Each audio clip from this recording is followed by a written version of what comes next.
ევროკავშირში გაწევრიანების პროცესში უკრაინა და მოლდოვა ახალ ეტაპზე გადადიან, ხოლო საქართველო უვიზო მიმოსვლის შესაძლო შეჩერების რისკთან დაკავშირებულ დისკუსიებში რჩება. სწორედ ამ ფონზე გაიმართა ევროკავშირის საგარეო საქმეთა მინისტრების შეხვედრა, სადაც საქართველოს შესახებ არაერთი კრიტიკული შეფასება გაისმა. მაშინ, როდესაც კიევთან და კიშინიევთან წევრობაზე მოლაპარაკებების პირველი კლასტერი იხსნება, თბილისთან უვიზო საკითხებზე კონსულტაციები კვლავ აქტიურად გრძელდება.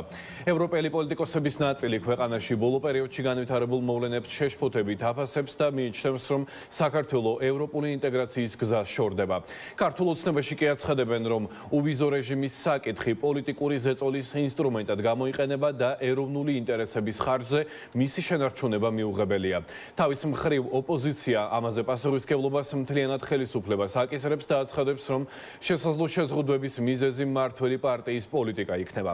პოლიტიკური შეფასებები პარლამენტში დღეს მაგდა ბლუაშვილმა მოისმინა და საკითხის დეტალებს მისგან პირდაპირ ეთერში მოვისმენთ. მაგდა, მოგესალმები და გისმენთ.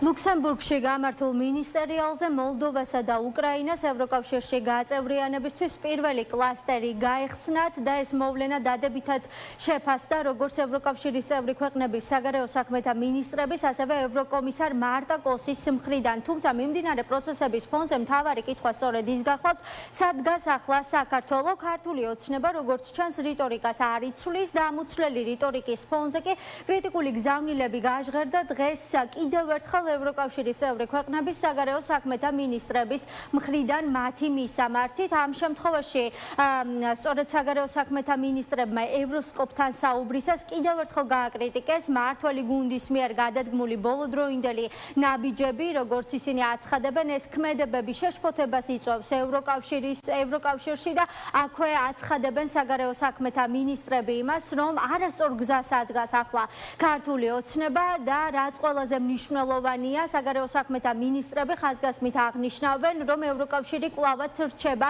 ქართველი ხალხის გვერდით. რაც შეეხება მთავარ კითხვას, ხომ არ შეიძლება დამატებითი სანქციები დაუწესდეს მაგალითად ქართულ ოცნებას, დღეს მარგუსც აჰკნამ, პირდაპირ დაადასტურა, რომ მიდის მსჯელობა იმაზე, რომ კონკრეტულ პირებს სანქციები გაუმკაცრდეთ. კებების გახსნის პროცესის მონაწილე. წარსულში საქართველო ნამდვილად წინ იყო სხვებზე. დღეს ასე არ არის და ეს ევროკავშირის ძალისხმევის გამო კი არა, თავად საქართველოს ლიდერების პოზიციის გამოა. ნახეთ ბევრი მაგალითი. გახსოვთ მაიდინის მოვლენები და იანუკოვიჩი, რომელმაც ევროკავშირთან ასოცირების შეთანხმების ხელმოწერაზე უარი თქვა. როგორც ცდილობდა ჩარევას რუსეთი მოლდოვაში, მაგრამ ვერ მიაღწია წარმატებას ვერც ევროპული პერსპექტივის და ვერც არჩევნების საკითხში. ახლა სომხეთის მაგალითია, როგორც ცდილობდა რუსეთი სომხეთის არჩევნებში ჩარევას. დღეს საუზმის ფორმატში ჰქონდა სომხეთის საგარეო საქმეთა მინისტრთან შეხვედრა. ასე რომ ქვეყნებზე მათ ლიდერებსა და მთავრობებზეა დამოკიდებული. არსებობს გზა, როგორ შეიძლება იყოს წარმატებული და მჭიდროდ დაახლოებული ევროკავშირთან რაღაცისთვის წინააღმდეგობის გაწევის გარეშე. მაგრამ ამისთვის კონკრეტული ნაბიჯებია საჭირო. ჩვენ გვაქვს ნდობა, რომ ქართველი ხალხი კვლავ ინარჩუნებს სურვილსა და ნებას და იპოვის გზას, როგორ მიაღწიოს ევროპულ პერსპექტივას. ძალიან მწუხარ, რომ საქართველოს რეჟიმმა სრულიად არასწორი გზა აირჩია, რომელიც არ მიემართება ევროკავშირისკენ, თუმცა ჩემი გზავნილი ქართველი ხალხისადმი, ვისაც ნამდვილად სურს ამ კურსის შენარჩუნება, არის ის, რომ არ დაკარგონ იმედი და გთხოვთ უბრალოდ იმოქმედეთ იმ იმედით, რომელსაც მომავლის მიმართ ფლობთ, რადგან როგორც სომხეთის გამოცდილება მაჩვენა, თუ ხალხს სურს, საბოლოოდ შესაძლებელია ჩატარდეს დემოკრატიული არჩევნები და ევროპული გზა გაიხსნას, ასე რომ მთავარია არ დაკარგოთ იმედი, რადგან ევროპა საქართველოსთვის ღიად არჩება. დიახ, ჩვენ ვაპირებთ განვიხილოთ სანქციები საქართველოს წინააღმდეგ, ისევე როგორც კონკრეტული პირების მიმართ. ესტონეთმა ეროვნული სანქციების სიაში უკვე შეიყვანა ადამიანების საკმაოდ გრძელი სია. თუმცა ჩვენ მაინც იმედი გვაქვს, რომ საბოლოო ჯამში ეს ზეწოლა იმუშავებს, მაგრამ ეს არ არის ევროკავშირის გადასაწყვეტი. ეს ქართველმა ხალხმა უნდა გადაწყვიტოს, თუ რას გააკეთებს. ვფიქრობ, ეს ქართველ ხალხსია და ჩვენ ესტონელებს ნამდვილად გვესმის, რომ სიტუაცია რთულია. როდესაც საუბრობთ მოლდოვასა და უკრაინის ევროკავშირში გაწევრიანებაზე, მაყურებელს უნდა ვუთხრათ ისიც, რომ მარტა კოსმა დღეს მედიასთან საუბრისას დაადასტურა, რომ ამ შემთხვევაში ევროკავშირის ახალ წევრებს ვეტოს გამოყენების უფლება შეეზღუდებათ. მათ შორის ამ განცხადებისთვის კრიტიკის სამიზნე გახდა მარტა კოსი ქართული ოცნების წევრების მხრიდან, მათ კვლავაც ორმაგ სტანდარტებში დაადანაშაულეს. ერთი მხრივ როგორც მარტა კოსი, ასევე ზოგადად ოფიციალურ რეალური ბრიუსელი და როგორც უკვე გითხარით, ახლა ევროპული სტრუქტურების მხრიდან კრიტიკული გზავნილების ფონზე უკან არ იხევს არც ქართული ოცნება, ისინი რიტორიკას არ იცვლიან, მათ შორის დღესაც განაცხადეს, რომ ქართულ ოცნებას ევროკავშირში გაწევრიანება სურდა სწორედ ევროპული ღირებულებების გამო, თუმცა ამ შემთხვევაში დღეს ქართული ოცნების წარმომადგენლები ფიქრობენ, რომ ეს ღირებულებები კითხვის ნიშნის ქვეშ დადგა.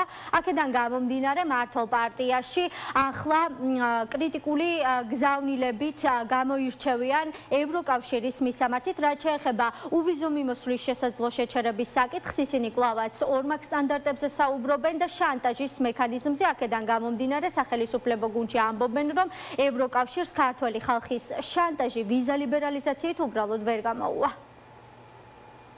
ურევს ქვეყანას როგორი წინსვლა აქვს, როგორ შეიძლება საქართველოსზე წინ დააყენო თუნდაც მოლდოვა და თუნდაც უკრაინა. ევროპული ბიუროკრატიის მხრიდან გადადგმული ნაბიჯები, განცხადებები, რასაც ვისმენთ, ეს არ არის ის ევროპა, საითკენაც მივისწრაფოდით ჩვენ. იმიტომ რომ სამართლიანობა მთლიანად მოშლილია, მხოლოდ და მხოლოდ რაღაც ზემოდან ყურება, გაკეთებული განცხადებებით ითისკნება ამ ტიპის დამოკიდებულება კატეგორიულად მიუღებელია. ყველაფერი არის ერთგვარი პოლიტიკური манипуляცია, ვიდრე რეალური გაფართოება და საქართველოს განვითარების დონე ამ ორ ქვეყანასთან შედარებით და თუ გნებავთ ბალკანეთის იმ ქვეყნებთან შედარებით, რომელზეც საუბარი არის, გაცილებით მაღალი არის. ისინი, ვინც დღეს ევროკავშირში გაფართოებაზე ლაპარაკობენ, მათ ვერ მოუნდელებიათ ის, რომ ისინი არჩევნებში დამარცხდნენ საქართველოში.